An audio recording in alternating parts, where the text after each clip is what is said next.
Wahai para pemburu harta karun, selamat datang kembali di channel Entutus Story. Di manga One Piece chapter sebelumnya diceritakan tentang 3 kesatria suci yang datang ke Elbaf, yang mana mereka semua telah berhasil dikalahkan, namun semuanya berubah setelah kedatangan Imo. Summers dan Killingham telah bangkit berkat api hitam Omen. Kini mereka bertekad melanjutkan misinya, yaitu menculik anak-anak Elbaf. Killingham, yang memiliki kemampuan untuk membangkitkan makhluk dari mimpi buruk seseorang, kini dia membangkitkan makhluk dari mimpi buruknya sendiri, yang mana mimpi buruknya itu adalah mimpi buruk bagi semua kaum naga langit di Mariejwa. Mimpi buruk yang dia bangkitkan bukan lagi monster, tetapi makhluk yang memiliki kekuatan sangat mengerikan. Bahkan Killingham sendiri tidak yakin bisa mengendalikannya. Seandainya makhluk itu memberontak, lantas seperti apakah makhluk kuat dan mengerikan itu? Inilah One Piece chapter 1182 yang berjudul Zaza, Sang Dewi Hujan. Bagaimana ceritanya? Mari kita bahas. Namun sebelum itu, tolong bantu like dan subscribe dulu ya Kapten. Semoga rezeki kita semakin berlimpah dan petualangan kita berjalan lancar. Amin. Oke, sekarang lanjut ke pembahasan. Untuk cover story kali ini, diperlihatkan Admiral Fujitora yang sedang memakan mie sedap dengan berlinang air mata. Kemungkinan karena dia baru merasakan varian rasa baru mie sedap yang begitu nikmat. Meskipun Admiral Fujitora sangat kuat, tetapi dia memiliki hati yang lembut. Karena makan mie sedap saja, bisa bikin dia sampai menangis. Teringat mie bikinan emaknya di kampung halaman pas masih kecil dulu. Kemudian di belakangnya, tampak 2 koki yang berwujud rakun atau kucing, sedang memperhatikan sang Admiral memakan mie sedap buatannya dengan perasaan gembira. Kemudian cerita berlanjut, memperlihatkan kelanjutan pertarungan antara Loki dan Imu. Setelah di chapter sebelumnya, Imu terkena serangan dahsyat dari Loki, yang berubah ke wujud Fulzoan Nidhogg. Imu terlempar sangat jauh hingga membentur batang utama pohon Adam, dan hampir tak terlihat, tetapi energi keberadaannya masih bisa dirasakan oleh Loki. Loki mengatakan dia masih bisa merasakan kehadiran Imu setelah meledakkannya, namun sulit untuk mengawasinya ketika dia menjadi begitu besar. Sementara itu Imu mengatakan dia tidak pernah menyangka akan melihat Nidhogg lagi, dan sambil terbatuk-batuk ia menyebut Nidhogg sebagai pengkhianat. Kemudian salju mulai turun dan Imu menyadari sesuatu. Itu adalah hal yang sudah ia duga, karena kedekatan Nidhogg dengan Ragnir, yang mana Palu Ragnir telah dikonfirmasi sebagai pengguna buah iblis dengan kekuatan Risu-Risu no Mi, model Ratatosker. Ragnir memiliki sifat yang selalu tinggi, temperamental bahkan sejak di masa lalu. Imu juga mengatakan bagaimana Ragnir tampak sama saat menunggu tuan baru untuk dilayani, tetapi Ragnir menjadi marah pada Imu, dan bersama dengan Loki, mereka melepaskan serangan gabungan serentak yang disebut Ragnago Arrow. Serangan gabungan itu membentuk ledakan petir dan balok es tajam yang menembak ke arah Imu. Namun Imu tidak tinggal diam. Dia membalas dengan serangan yang disebut Tsuchimitl. Api hitam yang melingkar di atas Imu membesar, kemudian melepaskan hujan bola api hitam yang membakar hutan di bawah mereka. Dari tempat yang jauh, Bonnie menyaksikan pertarungan itu, dan dia menyebutnya sebagai pertarungan yang sangat menakutkan. Di sana juga ada Lilith, menyuruh Bonnie agar kembali dan jangan ikut campur. Bonnie melakukannya dan meyakinkan Lilith bahwa dia tidak akan ikut bertarung, dan bahkan jika dia mau, Lilith akan melarangnya karena dia sekarang adalah pelindung Bonnie. Lilith bertanya-tanya siapa itu Imu. Dia memimpin ksatria dewa, namun bukan salah satu dari 5 Gorosei, jadi dia beranggapan Wajar saja pemerintah dunia dibayangi bayang-bayang kelam karena pemerintah dunia dibentuk dari perebutan kekuasaan. Namun tepat ketika dia hendak mengatakan sesuatu, Sanji, yang sedang dia rawat, bangkit kembali untuk bergabung dalam pertarungan.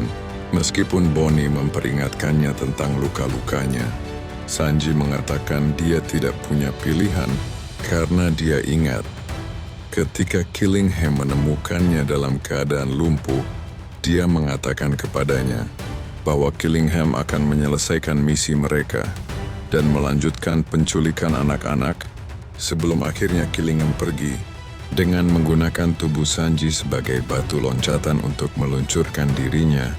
Dia melakukan itu sebagai balasan atas kemenangan Sanji sebelumnya.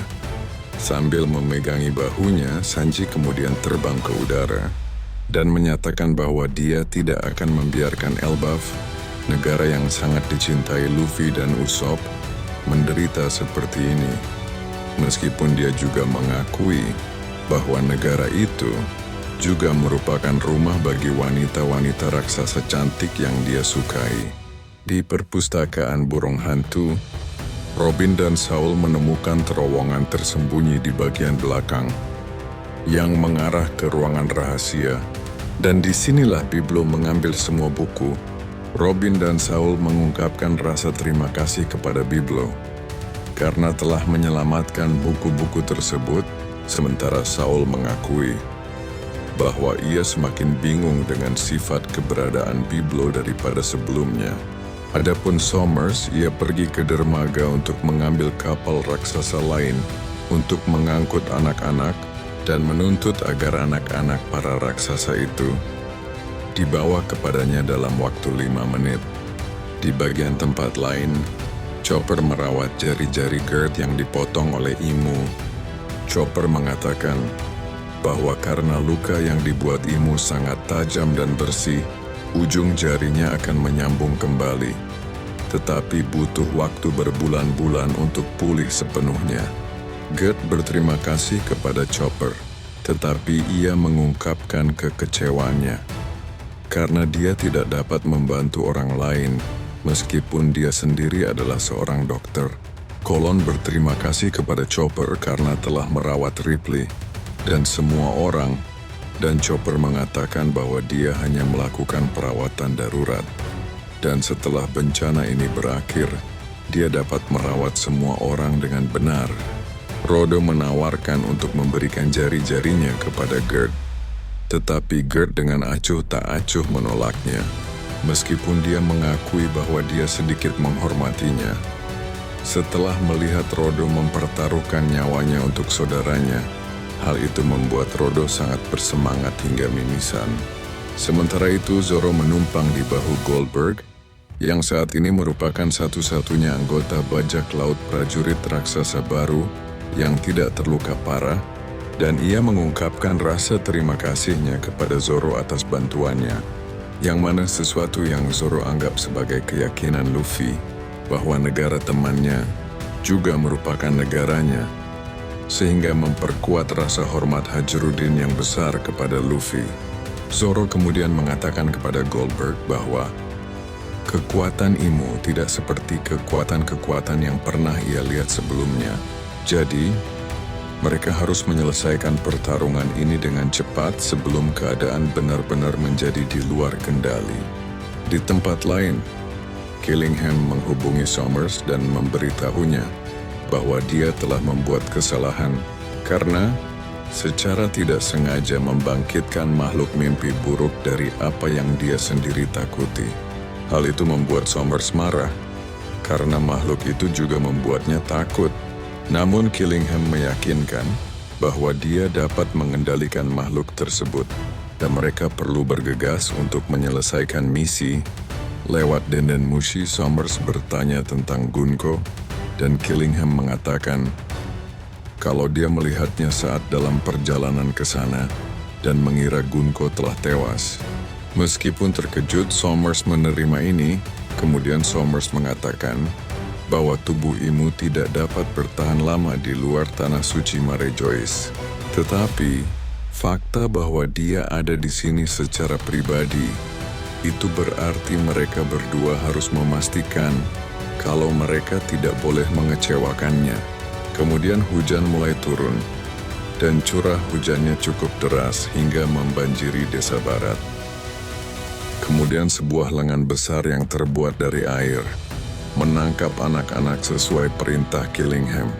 Menurut Killingham, Mary Joyce terletak di atas awan hujan. Jadi sebenarnya, hal itulah yang menjadikan hujan adalah hal yang menakutkan bagi bangsawan dunia. Karena itu, selain legenda tentang Dewa Nika dan klan D, satu-satunya hal lain yang menakutkan mereka adalah Dewa Hujan yang dikenal sebagai Zaza. Dan justru hal inilah yang ia takuti. Makhluk yang ia ciptakan untuk menyelesaikan misi mereka.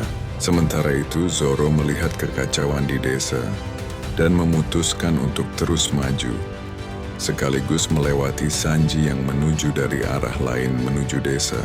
Keduanya kemudian saling mengingatkan untuk memastikan kalau mereka melakukan pekerjaan mereka dengan benar saat mereka bersiap untuk melawan ksatria dewa. Lalu bagaimanakah kelanjutan cerita berikutnya? Apakah kekuatan Dewi Hujan Zaza setara dengan Dewa Matahari Nika? Dan apa yang terjadi kalau seandainya Killingham menggunakan Zaza untuk melawan Sanji? Mari kita tunggu bersama kelanjutannya. Dan sampai jumpa di chapter berikutnya.